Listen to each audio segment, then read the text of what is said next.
Hey everybody, it is Professor Jeff here with you. I am going to read a short part of one of my favorite articles that I ever read when I was in graduate school.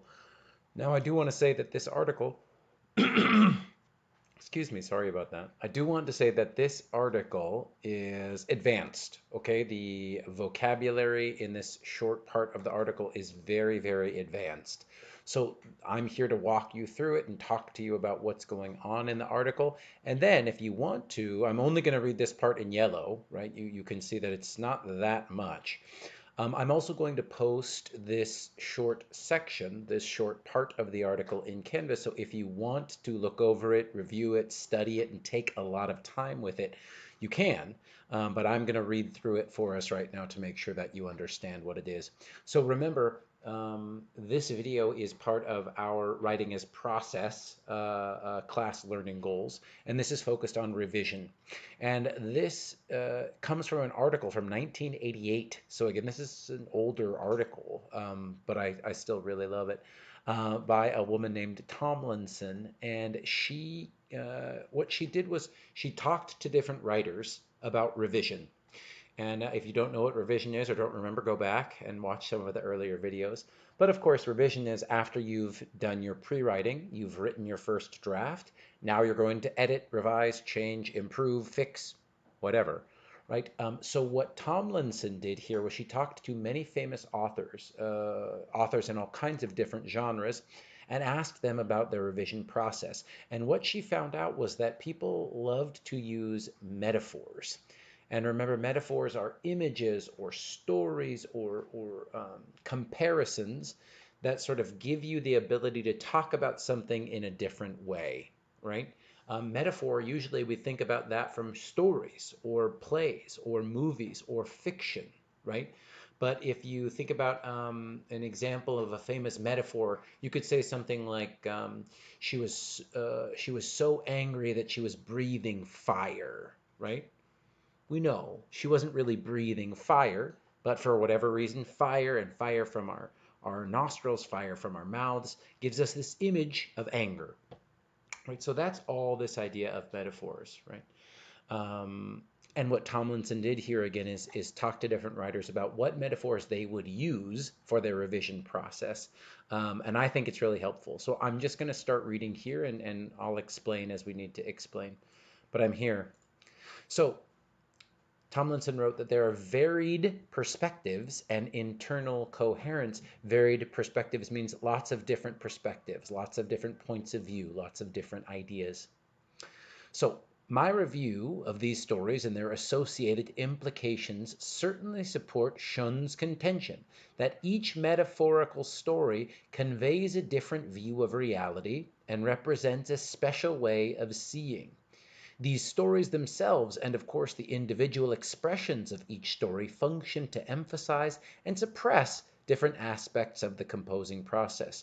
For example, and so this short paragraph, again, lots of advanced academic vocabulary in there, but what this paragraph is saying, the main idea, and be ready, I might ask you about this below, the metaphor that we use for our revision shows us or emphasizes certain parts of the revision process and puts a step back or de-emphasizes certain parts, right? So in a way, this is why this revision metaphor is helpful.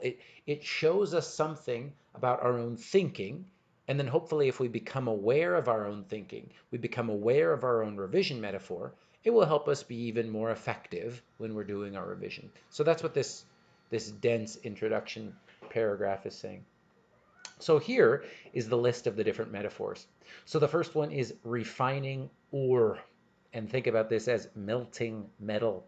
So refining ore. Dickey's comparison to refining ore emphasizes that one's first draft, one's first way of approaching the problem, even one's first 50 ways of approaching it might not work. And achieving what one wants to will be onerous, though ultimately rewarding.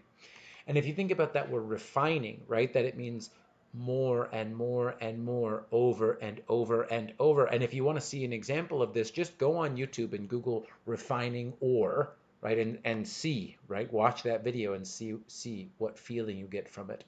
So she's saying for refining ore, the idea is that you have your first draft, your second draft, your third draft, your fourth draft, and here she says maybe 50 ways. So revision is like a never-ending process almost. Then we have casting and recasting. The casting analogies suggest that one can return to a generative state during revision, reformulating for a better text, yet taking advantage of the shape developed in earlier drafts. So this is almost like a mold, right? Casting or recasting a mold. So the idea is that maybe you make a shape for the mold, then you take it, make the mold of that thing, and you go, ooh, it's not ready yet. Then you take the thing out, maybe change that shape, recast it, do another mold, right? So the idea is that you're always building on top of something, right? Even if you make major changes. Then we have sculpting. So Goyen's comparison to sculpture provides clear directions for a workable revising strategy. You start first to shape the whole text, then cycle back to work at the finer levels. So again, think of a sculpture, piece of wood or piece of marble. It starts really big, and over time it just gets smaller and smaller and smaller and smaller and smaller, right? It's not like some things where you can pick up that piece of wood and glue it back onto the statue. So a lot of students like this sculpting metaphor, right? Especially if you're a free writer, right? Maybe you write a lot at the beginning, and then over time it just gets smaller and smaller and smaller. So a lot of students like this sculpting metaphor. Next, we have painting. So Vidal and Moravia's comparisons to painting suggest that the writer may change either the essence or the effect of the work at any of the numerous stages in the writing process. Right? So a lot of students also like this idea is that, let's say you're painting a beautiful landscape, right? You're painting a mountain and you spend hours painting the mountain. Then you wake up the next day and you don't like it. Well, I mean, you could get a brand new canvas out and start all over, but maybe you just start painting over the mountain. Maybe you add totally different colors. Maybe you add something next to the mountain that completely changes the way that you see it.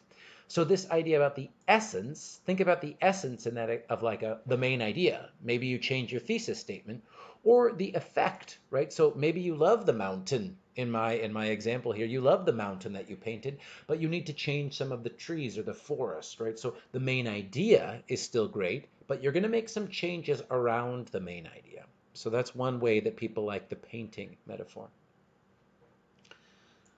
So we have sewing and tailoring. So Didion and Durrell's comments suggest that one can insert vital, important sections into the text even when it's nearly complete, and that one should expect to have to make adjustments so that the text will fit together and fit its audience and purpose. And I'll just tell you right now, this is my revision metaphor, you guys. I like the sewing and tailoring image. I do feel like when I'm writing, it's like big pieces of fabric and I'm just cutting chunks away. But then if I like the chunk that I cut away, I'll go pick it up off the floor and kind of sew it back onto the paper. So I love the sewing and tailoring metaphor. That's just one for myself. Some students like that, but mostly people like sculpting, people like painting. Some students like sewing. So let's finish up here. There's another one about tying things off. Algren indicates that the last stages of revising are not merely at the surface, they involve going back into the text to make numerous small changes and often returning again to make more changes in response to what has done during revising. So tying things off gives this idea of, imagine like tying things off is like a rope, right? So imagine that you have a piece of rope and you want to make sure that you're connecting all the things that you're trying to tie together with the rope stick together. So you may have to go through and search that rope, look at the knot, check each knot. Okay, make another knot. Okay, then you're going to maybe put the rope through something else, make another knot there, check the knots. So this idea about tying things off, right? It's not like you're going to throw the whole canvas away, right? Or like my sewing metaphor, cut half of your fabric out. It's kind of like fine tuning small details. Some people really feel like tying things off is a good metaphor for them. Then we have fixing things. So Chappelle's image of gradually readying an old car for the road suggests that writers cannot solve all the problems in the text at one time in one draft. They may need time to discover how to solve other problems. So a lot of students love this one too, especially the car image, right? Because let's say you're in the garage, you're working on your car, you fix it up, you feel good, you take it out to drive, turn it over, great, engine goes, take it out driving, great, okay. Then you get around 25, 30 miles an hour, right? Uh-oh, something's not working, right? So some things are working. The car turned over, the engine started, you got it out of the driveway, you go 25 miles an hour, but you find out what wasn't working, and then it's got to go back in the shop, right? And you have to figure out what was going on and what you need to do to fix that. People like fixing too. I like fixing. All I will say is try not to judge your work. I want to be careful here, right? So fixing things is okay, but remember your paper's not broken. There's nothing bad, right? So what you're fixing isn't some horrible disaster. But if you like this idea of take it out, test it, bring it back to the shop. Take it out, test it, bring it back to the shop. Okay, I get that. And finally, we have cutting. Instances describing cutting often imply the need to separate dead material from that which is alive. The vitality of the material, the vitality, is it alive, right? Is it living? Has to be determined according to the totality of the text rather than merely surface, sentence level, and word level symptoms. So again, this will be more common if you're moving on to 315 or 325 or English 300 or whatever, when you have a 15 or 20 page paper, right? More than just one or two pages like we're practicing now. Sometimes you do have to cut a lot. So cutting might not be your metaphor for this class. A lot of students here start to feel like I don't have enough, right? They're not worried about cutting. They're worried about like, oh my gosh, I need to create stuff. I'm drafting. So don't worry about cutting too much right now, except for this idea that like, is it alive or is it dead? Is it connected to my main idea or is it not? This is an important idea. So finally, to suggest similarities between revising and another process, as these stories do, is to draw our attention to salient. Salient is one of my favorite academic words for important. Salient just means important features of the process of revision, and to highlight those features for a moment while ignoring or suppressing others that are momentarily irrelevant. Focusing on the highlighted features and implications associated with the story, we overlook the ways in which revising is unlike those processes. So as Kenneth Burke says in this old sort of classic book, A Grammar of Motives, quote, a way of seeing is also a way of not seeing. The result, of course, is both a gain and a loss in understanding. So again, here Tomlinson is just saying why. Why are we using these metaphors? Well, the metaphors help us think about our own processes, right? But remember, if you are a fixing things type of person, fixing things, if you're thinking, okay, something's broken, I have to go test drive the car and find out what's broken. Well, if you're thinking something's broken, you're gonna find something that's broken or make something that's broken, right? If you think of this sculpting metaphor, if the idea is you start with a big block of wood or marble or words, and you're constantly chipping things away, right, shaving things away, then that might make it harder for you if your teacher says, okay, I need you to write a whole new page. You might freak out, right, and think, oh my God, no, the statue, I already took away all the wood, I already took away the marble. So again, not good, not bad. It's just a different way of seeing this process. And that's why not only are metaphors really helpful for us to understand anything or any of our own processes in life, but even more than that, right? It's like if you become aware of how you revise things, you can become aware of what you do well and what you struggle with. And if you have that awareness, you can make changes if you want, or focus on the things that you want to improve, or just say, you know what, I'm a fixing the car type of person. That works for me. Great. I think that's awesome. Um, but I'm a big believer that for learning, any type of learning, right, self awareness is really, really, really important and really valuable. So again, I know that there were a lot of big academic words in this text. I'm going to post it into this assignment so that you can review this document at any time. But hopefully my explanation and going through the text with me a little bit was helpful for you all. I look forward to seeing what you write in the discussion section, because you know, of course, what's going to happen next is I'm going to ask you to think about and write about your own revision process, and probably come up with your own revision metaphor. So thanks for watching this video, everybody. I will see you all again soon.